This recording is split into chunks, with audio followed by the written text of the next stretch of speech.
Hey there, it's Dr. Sarah here. Today on the She Found Motherhood podcast, I have the absolute pleasure of chatting with Aliyah Dalla. Aliyah is a pelvic health physiotherapist with over 10 years of experience. She exclusively focuses on women's health, including prenatal and postpartum pelvic health. She also works on preparing people for labor and delivery and focusing on common issues that happen during pregnancy, including leaks, pelvic pain, painful sex, and diastasis. Today, our conversation focuses around just understanding your pelvic floor and the intricacies involved in what happens during pregnancy. We talk a little bit about what virtual pelvic physiotherapy might look like, and so much more. Welcome to the She Found Motherhood podcast. We are doctors Sarah and Alicia, maternity physicians and moms who have been through it all. We want to empower you with knowledge so you can have the best pregnancy, birth, and postpartum experience you can. She Found Health and She Found Motherhood is meant for general medical information only. The content of this podcast is not intended to be a substitute for professional medical advice, diagnosis, or treatment. This information does not apply to every situation. If you have questions or if you've received different advice, please contact your healthcare provider. Always seek the advice of your physician or another qualified health provider with any questions you may have regarding a medical condition.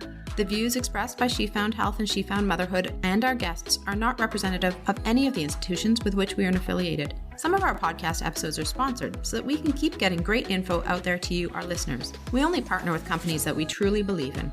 Some of our links and suggestions may be affiliates, and we would appreciate you using them to help fund this important work. Now let's get to it. Good morning, Aliyah. Welcome to the She Found Motherhood podcast. Thank you so much for having me, Sarah. I'm so excited to have you here today and to meet you.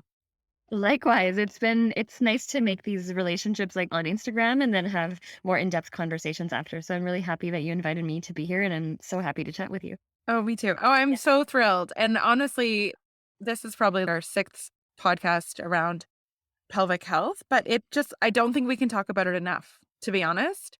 The education, I feel like we have decades to catch up on because we really, I think, did a disservice to a lot of pregnant and newly parenting people by not educating about the importance of understanding your pelvic floor and your core in pregnancy. I think you're so right, because you know what? People need to hear things a number of times before it maybe sinks in, or maybe they understand the concept. People need to hear things from different voices and in different ways. So it's great that you've had so many conversations like this already, and I'm happy to contribute another one, because I really think that a lot of people become pregnant and they don't know what to expect, like these changes with their bodies, and then simply educating people on like why things may happen and what's happening in your body. That's crazy empowering for people. Totally. Feel like they have some control or understanding of the experience as opposed to something that's happening to them. Exactly. So I think education is like a form of healthcare. It really is. So this is a great way to do that. That's awesome. So I couldn't agree more. And I think one of the hardest things about pregnancy is that you don't have a lot of control. So if you have an understanding and if you engage in some pelvic floor physiotherapy or just education and understanding, that you can actually take back some of that control of what's happening to your body. Absolutely. I think that's exactly it, right? When we don't have control, then we feel like helpless. It can obviously affect our mood. It can affect our whole experience. And by learning about why things are happening or why we may feel X, Y, and Z, or maybe why we shouldn't do something, if we understand it a little bit more, we actually know that we may have an option as opposed to, Totally. Don't exercise this way or don't do this thing, or you have this back pain, you should stop that. If we understand why these things are happening and be curious, and then it may not be the end of the day. We can just try something different. Totally. Love it. Okay. So we were chatting about just talking through a basic understanding of your pelvic floor, your core, your lower back, your hips, how they're all connected, and what changes you might see and experience during pregnancy. Yeah, I love this topic because I feel like it's really just foundational. And for Totally. some people, this just helps them understand. And that's all they need to feel like, okay, I got this. I can do this for the next number of months. And for others, it might be like, oh, I can go and talk to someone to learn more about myself or have an assessment or whatever it may be. So let's get into it. I love talking about that. Yes. Okay. So I'm going to turn it over to you because you are the musculoskeletal expert in the Zoom room. Okay, perfect. No pressure, right? No, not at all. So I guess we can start by talking about what the pelvic floor is and like where is it in our body. So our pelvic floor is literally like the bottom or the floor of our pelvis, right? Our pelvis is a bony structure that, connects our legs to our spine, and our pelvic floor really is like a hammock or, a layer of tissue that sits on the bottom of that pelvis. It makes up the floor of the pelvis. And it's made up of three layers of muscles, connective tissue, nerves, fascia, and so on. And what that structure, like what our pelvic floor does, is it helps us to do a lot of these things that typically happen in our bodies without our conscious awareness. It helps us to keep things in like pee and poo and farts. It helps us to let things out at the right time. It helps us to support the organs that sit in our pelvis. So it helps us to support our bladder, our uterus, if we have one, in our rectum. It helps us to give us some of that inner stability so that when we move and when we exercise or we're just like people going about our day, we have some support, some stability on the very inside. And it also makes up a part of our core, our very inner core unit. It works with our diaphragm, which is our breathing muscle. It works with our deepest abdominal layer and some tiny muscles in our back. And those all work together to form our core. It also helps to circulate lymph and fluid around our body like a sump pump. And it also plays a huge role in our sexual function and pleasure. So it's really an important part of our bodies. It's one that we can't actually see. To feel and to assess those muscles, we have to be inside our body. So if we want to feel it on ourselves, or if we go to a pelvic floor physiotherapist for an assessment, that will be an internal exam. So a finger or two fingers inside the vaginal canal or the rectum.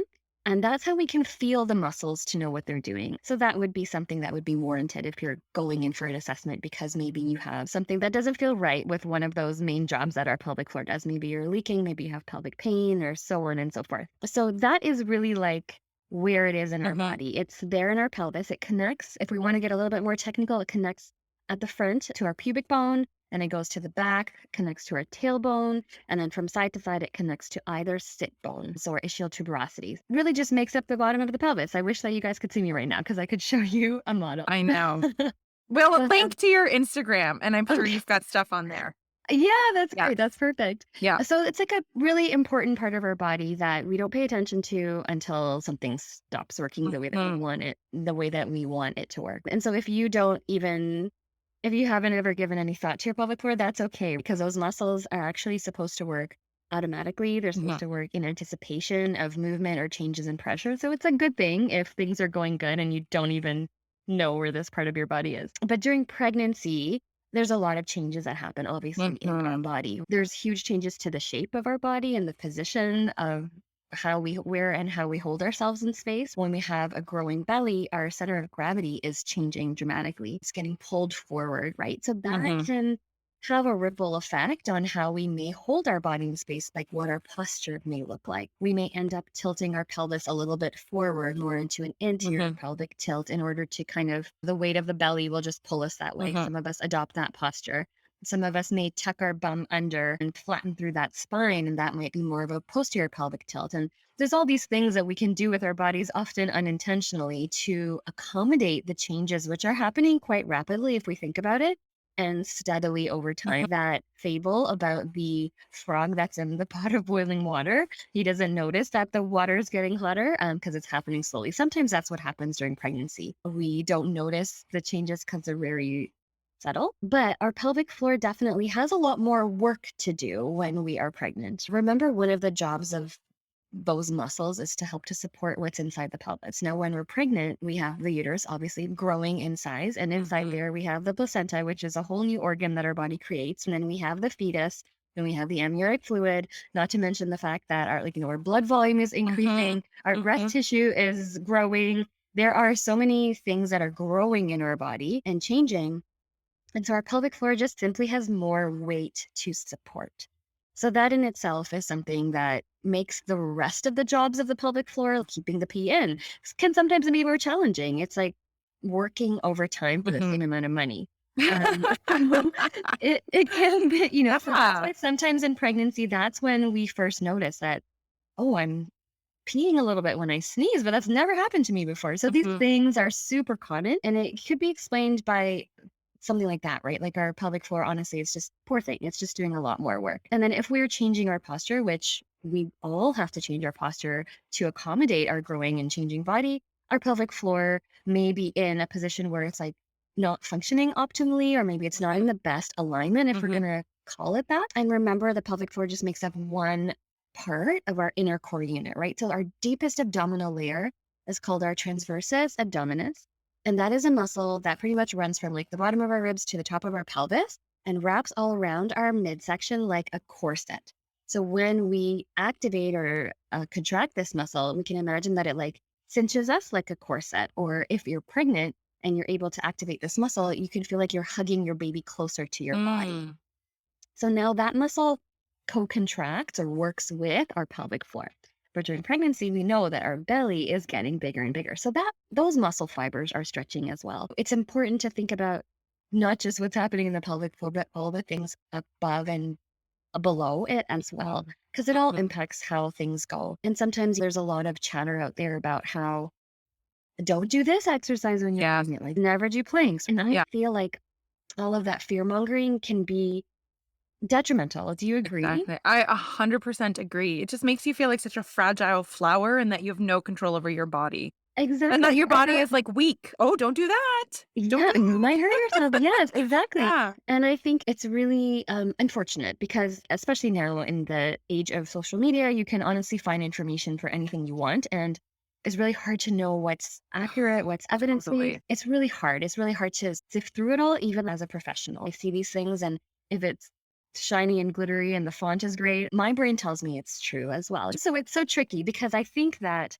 the messaging that our bodies are fragile, that we're going to hurt ourselves, we're going to cause a big problem by doing X, Y, and Z exercise um, is not good because we should be strengthening appropriately our body, including our core during pregnancy in order to support us, in order to support this changing body, our changing posture, and all of the things that are going on. So the pelvic floor and the whole inner core just really goes for quite a ride during pregnancy. Oh my gosh, totally. And I think something that people don't often understand is I get a lot of people coming in pregnancy and they're having hip pain, the pubic symphysis pain, and low back pain. And I'm always like, go see a pelvic physio. And they're like, but it's not my pelvic floor.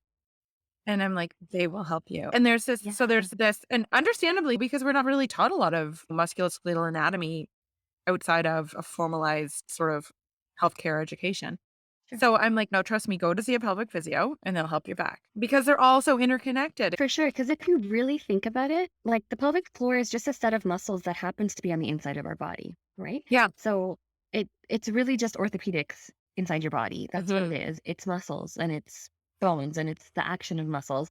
And those muscles don't work in isolation. So if we're having low back pain or we're having hip pain, these things are really connected. I often say we can't just look at the pelvic floor and ignore everything else out there. That's not the right way to do things. And me personally, I like to take a whole person approach. So not only do I look at your pelvic floor and like the muscles and the structures around it, but we're talking about like your life and the stressors that are going on and how supported you feel and other things, because these are very important when we're talking about managing pain and managing changes in our lives and stages that might be challenging. So to look just at the pelvic floor, I think would be a disservice. So that's so great that you're telling people to see someone for their back pain, because keeping our body strong, like keeping our pelvic floor, but keeping like our hips and our back and our core muscles and just generally our body strong. I'm a huge fan of movement for obviously exercise and all the strength benefits, but also for the mental health benefits.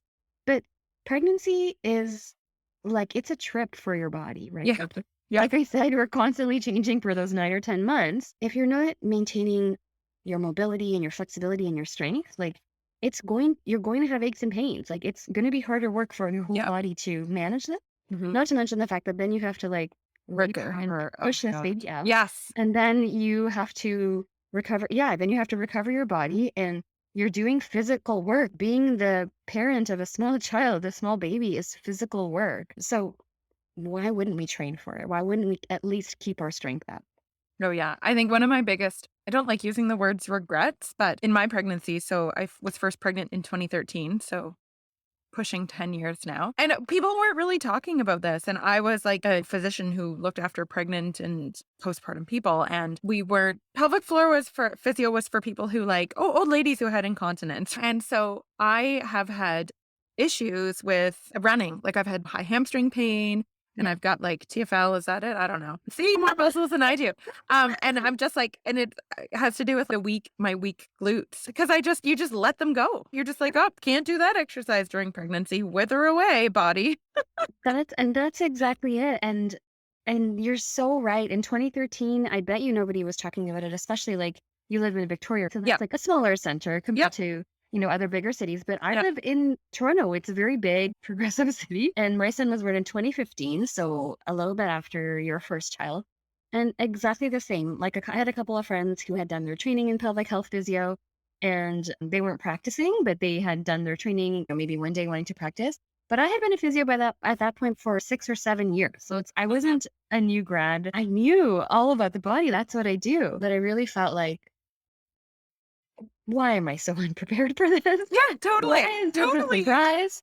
And so that's what got me into it. Is like after my son was born, I had some pelvic floor dysfunction of my own, and then I wanted to obviously rectify that problem. But then I was like, if I'm so lost and confused, and Yeah. I'm a specialist in the human body, other women have to feel like this too. And so I just really like headfirst dove into learning as much as I could. And now this is like really all I do. And I love working with people who are pregnant and postpartum because it's all just, I wish someone had told me that. I know. Told me that, I know. I couldn't agree more. Is this pain I'm feeling in my pelvis normal? Should I do genetic testing for chromosomal differences in my baby? Is it safe to go to the dentist while I'm pregnant? Doctors and maternity specialists Sarah and Alicia are here to empower you with even more knowledge so you can have the best pregnancy, birth, and postpartum experience you can. Presenting the Pregnancy to Parenthood podcast, a new series of informative episodes geared week by week toward whatever trimester of pregnancy you're in. Tune in weekly, following along relevant topics as you move through pregnancy, or just binge listen and come back to the episodes you found most helpful. Access the full series for a full 2 years and listen to it on your own time. To learn more, go to www.shefoundhealth.ca or click the link below. I want to ask you, you don't have to give away all your secrets, but what are some of so what I've come to learn with lots of conversations with some amazing pelvic physiotherapists on our podcast is that you should do pelvic physio during pregnancy. And so what are your sort of recommendations for pregnant people in terms of if they're getting pelvic physiotherapy, what kind of things that you will be doing with them? What conversations, what assessments, what recommendations do you typically make during a sort of first trimester, second trimester, third trimester? I know it's a very big question, but just so people can understand like what it might look like. Totally. This is a great question because I think you're right. People don't even know that it really exists and then what to expect. So I think it depends on the type of pregnant person you are, if you're someone that is not experiencing much pain or any like pelvic floor dysfunction like leaks or any problem, and you're just wanting to go in for a check, I do think that's a great idea. I would say go in for a check at least in your second trimester at some point, and that way you can have someone assess the muscles to see like almost what your baseline is. Like, how are your muscles? Are they super tight? Because pelvic floor muscles that are always in a really tight state, they can cause issues down the road. A tight muscle doesn't always mean that it's a really strong muscle. It can cause low back pain. It can be a root cause of a lot of things. Or do you have muscles that are like just really loosey-goosey and like having a hard time contracting? And then you can address these things before maybe it becomes a problem. Your baseline, you get some individualized exercises to address strengthening or stretching or a combo during pregnancy. Now, if that's enough for you, I think that's a great place. If you want to learn more about how to prepare your body for labor and for birth, if you're hoping or planning for a vaginal delivery, or if you're the type of person that likes to be prepared for postpartum, like what are the things that I should have or do or think right now, then you could definitely see someone a number of times during your pregnancy to go over what are some ideal stretches or positions to put your body into in the last 4 weeks of pregnancy, how to stretch or mobilize your perineum, so to help to minimize severe tears of the perineum during a vaginal childbirth. And you can even have someone do that for you, like a pelvic floor physio could do that for you in clinic as well and teach you how to do it at home. What are the positions that will help your baby engage in your pelvis and move down and drop down, and why, and how do you get into those comfortably? How can your partner support you during pregnancy? What are some hands-on techniques that he or she could do to help you manage pain better? What are some other things that you could do to get your mind ready as well as your body ready? So it really depends on the type of person. Some people are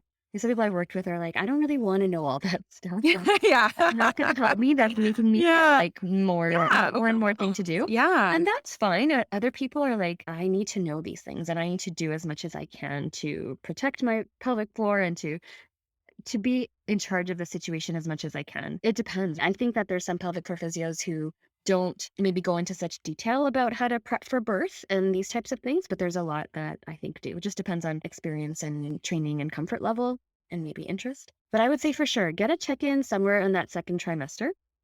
If you want to see someone regularly throughout your pregnancy for education and learning, as well as some hands-on techniques that can help you feel better if you're having aches and pains or you're having issues, then that's great too. Not to mention the fact that any pelvic floor physio, I mean, I'm saying any, but hopefully any will give you like exercises to make sure Yeah. that you're maintaining your muscle strength and the key muscle groups that we need to maintain our posture and to help to prevent low back pain and et cetera, like your glutes, like you had mentioned. So it really is a long answer. That's not one answer. It depends No, on the kind of person you are, I guess. totally. But it's really helpful. And I think just for people to understand, why would I go? I'm not really experiencing anything right now, and what benefit is for me. And I think that there's a huge potential. And I think you learn more about your body the more you explore. But my first pelvic physio session, I was like, she was like, my muscles were like so contracted. And then she taught me how to relax my pelvic floor. And I was like, oh, like, Yeah. That's so funny that you had that experience, but it's so true. yeah. We walk around like squeezing Mm-hmm. everything, but we don't even know it. And then that's not Totally. helpful too if we're thinking about the pregnant person, because if it's a pregnant person that Mhm. you don't know how to relax your pelvic floor and you're hoping to have a vaginal birth, we do want to be able to connect to our pelvic floor and be able to relax it and to know what that feels like and to figure Mhm. out how to do that in our body before we're like 10 centimeters dilated. Oh We my should know gosh. how to do that before. So that is one of the main things that I go over for sure with anyone that I work with is let's figure out let's figure out how you can connect with your body. Like how do you contract the muscles down there? How do you relax them down there? How do you connect that all with our breathing? And then if we're talking more specifically about preparing for birth, like what are things that we can do to make that easier in that type of an environment or scenario? Oh, I know. It's so true. And I really um appreciated how you were talking about connecting with our bodies, because I have just come to realize in the last few years I've done a lot of like exploration and understanding and deeper looking into, like, for lack of a better word, the mind body connection. And Yeah.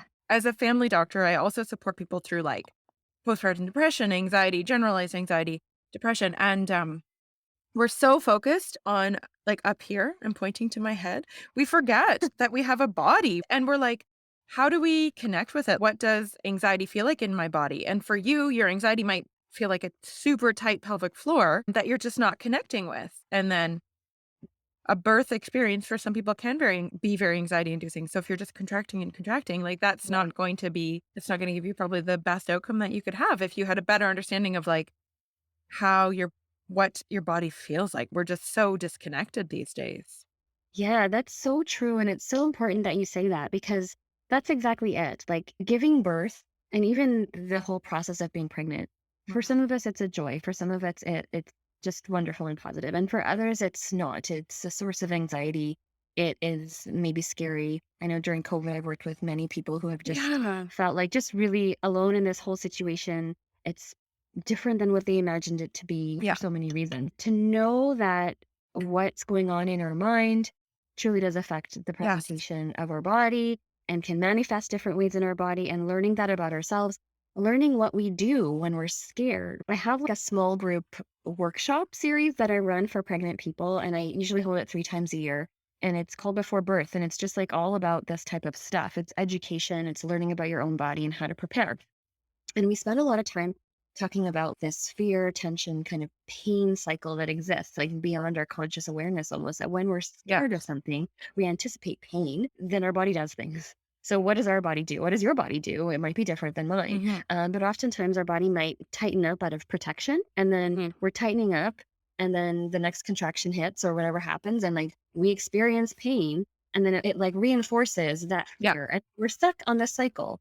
So we chat a lot about different strategies and ways to practice breaking that cycle, because the time to figure it out is not when you're 10 centimeters down, Yeah. rather than pushing. So we do need to talk a lot about preparing our mind and our body and how they work together, because they really do. Oh, they do. They do. And that's so cool that you do that. Before we started recording, we were also talking about virtual pelvic physio. And I have experienced it and I was amazed at how effective it can be. And so I thought maybe you could share because you've been doing virtual pelvic physio and you will continue to do so because this is the time of COVID and it is December 2021 when we're recording this. And Yep. we've got the Omicron virant.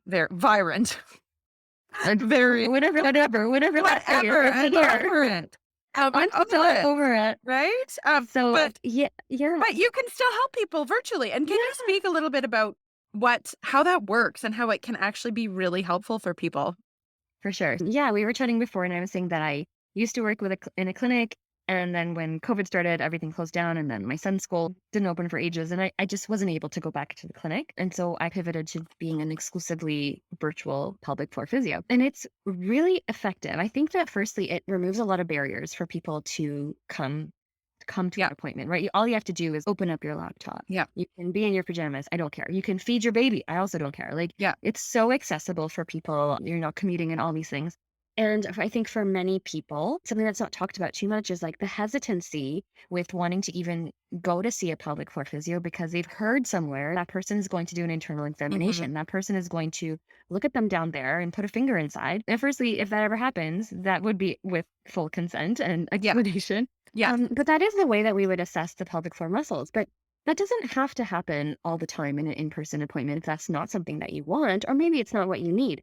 Virtually, obviously, you cannot do these things. So it removes that barrier for people who are like, I do have X, Y, and Z problem, but I never went in person because I didn't want to have that awkward conversation to say, no, I don't want that. So it's really, I've seen a number of people who had said I would never have gone if it was in person. So it removes those kind of barriers for people who are hesitant about that. And then, you know what, it's a really convenient way to connect with people. I do work a lot with pregnant and postpartum people as well. And when you're newly postpartum, who is going to look after your baby when you're just figuring out like the breastfeeding and the naps and the whole deal? Just bring the baby, or like just the baby can be right there in the bassinet. Yeah. It's actually really convenient. And I've been checking in with people really early postpartum. Some people reach out to me 3 or 4 weeks. We've worked together during the pregnancy and they have some issues and they don't want to wait to the 6-week appointment with their midwife or doctor. And then we just go over some concerns. So I found that it's really nice. I teach people how to assess their own muscles. So I don't ask anyone to like show me their goods over Zoom.